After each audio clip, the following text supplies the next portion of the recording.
Joy and pleasure, as well as pain and suffering, are all part of the natural ebbs and flows of life. For practically all of humanity, and all other life forms for that matter, life is an endless seeking of joy and pleasure, along with the avoidance of pain and suffering. Basically, it's to seek what is valued as good, and to avoid what is valued as bad. And it's common for many humans to be distraught with the suffering that occurs not only in their life, but the lives of others as well. And thinking about the collective suffering of humanity's past, as well as the present with all the countless wars, the hangings, the burning at the stakes, the Holocaust, etc., may leave one wondering why a world that allows such suffering would even exist at all, or perhaps lead people to viewing human existence as a prison of suffering.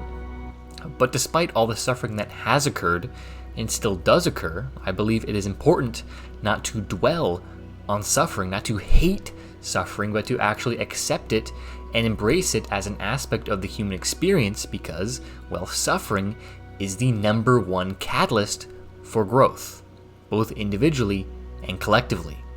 Nothing will evolve you more as a human than going through some intense suffering. And nothing will evolve our species more than going through some very dreadful collective hardships. So when I say you should love suffering, I'm not saying you should actively seek it out or find pleasure in it. That would be really weird.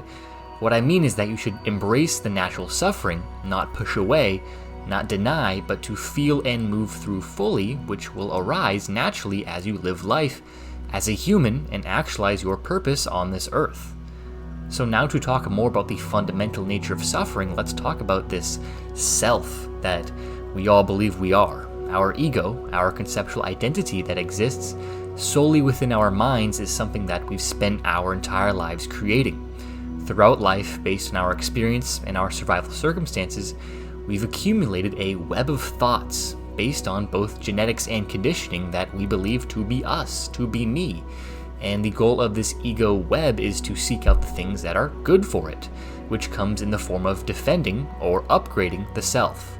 Essentially, this is just the same thing as survival, but it's the survival of our conceptual identity, rather than our physical body. And for each individual, the agenda of their ego will look a lot different. One person might want to become the very best basketball player in the entire world. Another person might be trying to obtain as many Instagram followers as possible in order to feel validated and popular. Another person might be trying to become the first ever millionaire in their family's history.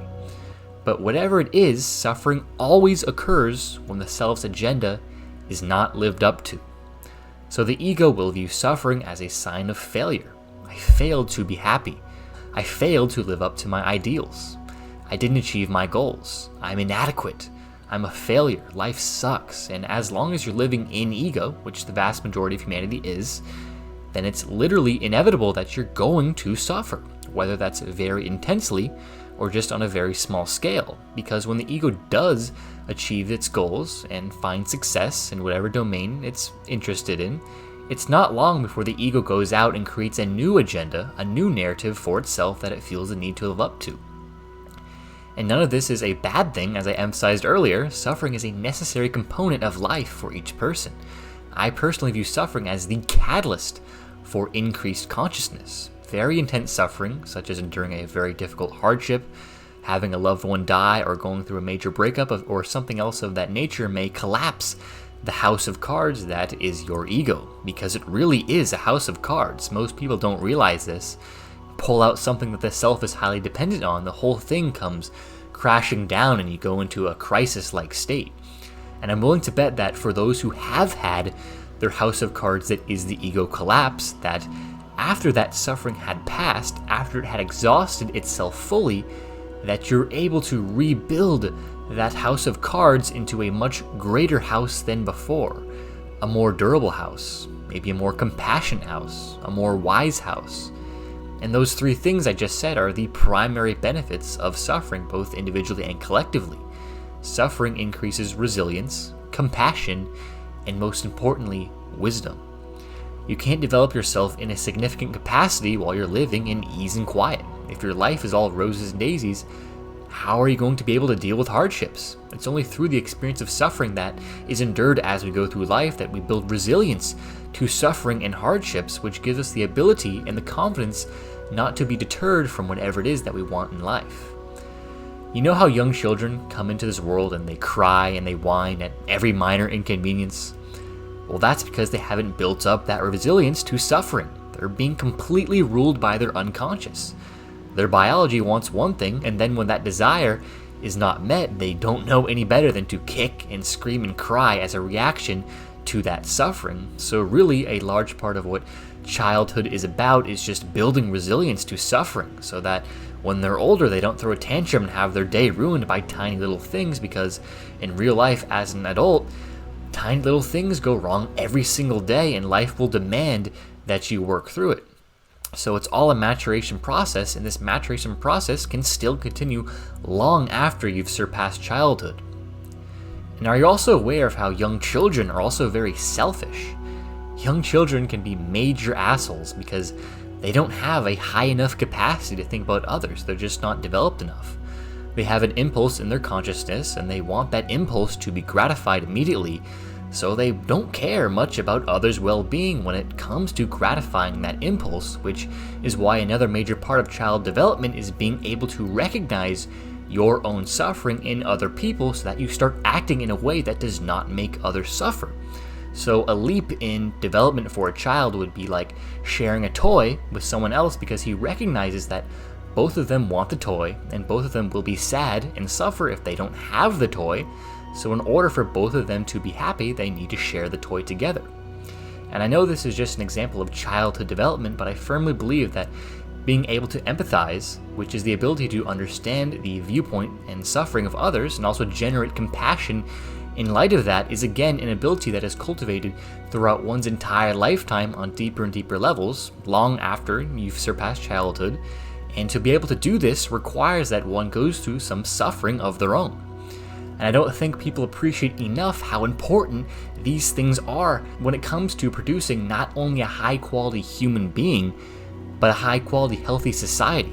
I want you to recognize that our society is standing upon the shoulders of giants, and I know the human ego really likes to focus on the negative, and when you're always focused on the bad things about the world, then yeah, it can seem like a really terrible place, and I'm not gonna lie, it certainly needs some improvement. But here in the 21st century, there's never been a better time to be a human being. If I had to choose to incarnate at any time in human history, I would choose the present day because, well, all other eras had way much more suffering as a collective, as a whole, and it's only through that very suffering that our ancestors endured that we have that improved world today. And if you don't agree, then I don't think you realize how awful history really is. And I talk about the brutality of history quite a bit here because it's such an important thing to emphasize. Sure, there's been a few brilliant, very wise minds throughout the millennia who've had a major impact on humanity's growth, but as a whole, we were so much more barbaric and deluded in those times, and we still are, just less so than before. So imagine your children being killed because you stole your neighbor's pig. Imagine being so hungry that you steal a loaf of bread and then you're killed for it. Imagine one day someone randomly accuses you of witchcraft out of the blue and then you're hung for it.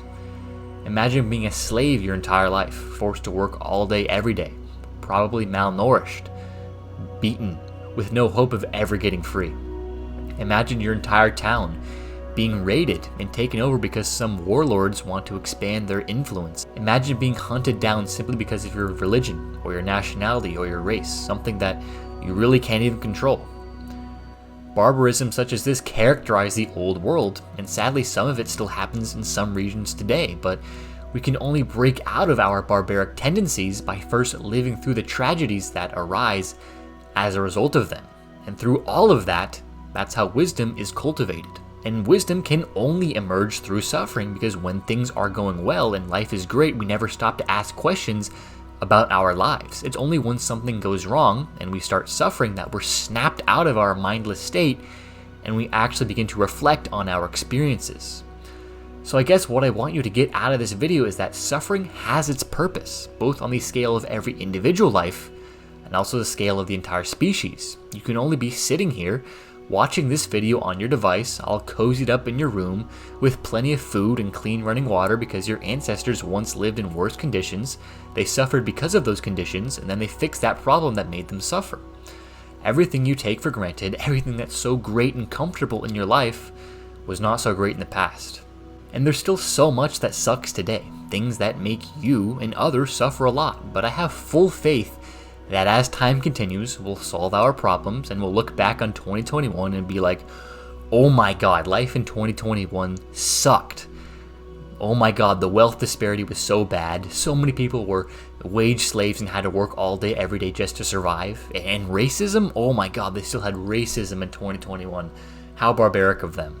And hey, maybe one day in the far future, everyone will be enlightened and then no one will ever suffer again. But if all of those things ever do happen, it's only going to come through the suffering, the collective trial and error of our species trying to live better and happier lives, because that's all anyone is trying to do here in this thing called life.